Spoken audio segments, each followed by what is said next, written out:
Breaking news international మార్కెట్లో crude oil ధరలు మరోసారి భగ్గుమన్నాయి. శాంతి ఒప్పందం విషయంలో ట్రంప్ మరోసారి తీవ్ర హెచ్చరికలు చేయడం మార్కెట్లపై ప్రభావం చూపింది. హార్ముజ్ను తెరవకపోతే ఇరాన్లోని వంతెనలు, పవర్ ప్లాంట్లు నామరూపాలు లేకుండా చేస్తామని బెదిరించడం ప్రపంచ దేశాల్లో ఆందోళనకు కారణమైంది. ఈ క్రమంలోనే క్రూడ్ ఆయిల్ ఉత్పత్తి, సరఫరాకు ఆటంకం ఏర్పడే అవకాశం ఉండడంతో ఆ ప్రభావం క్రూడ్ ఆయిల్ ధరలపై పడింది.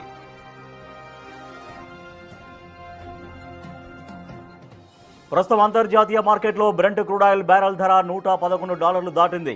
WTI క్రూడ్ బ్యారెల్ రేటు సైతం $114 దాటింది. ప్రస్తుతం WTI ధర బ్రెంట్ కంటే కాస్త ఎక్కువగా ట్రేడ్ అవుతోంది. పశ్చిమాసియాలో ఉద్రిక్తతలు ఇలాగే కొనసాగితే భవిష్యత్తులో బ్రెంట్ క్రూడ్ ధర $120 దాటే ప్రమాదం ఉందని మార్కెట్ అనలిస్టులు అంటున్నారు. ఇదే జరిగితే చమురు దిగుమతులపై ఆధారపడిన దేశాల ఆర్థిక వ్యవస్థలపై పెను ప్రభావం పడనుంది.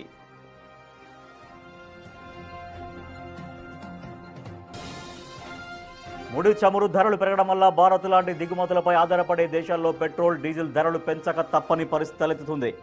ఇదే జరిగితే రవాణా ఖర్చులు పెరిగిపోతాయి.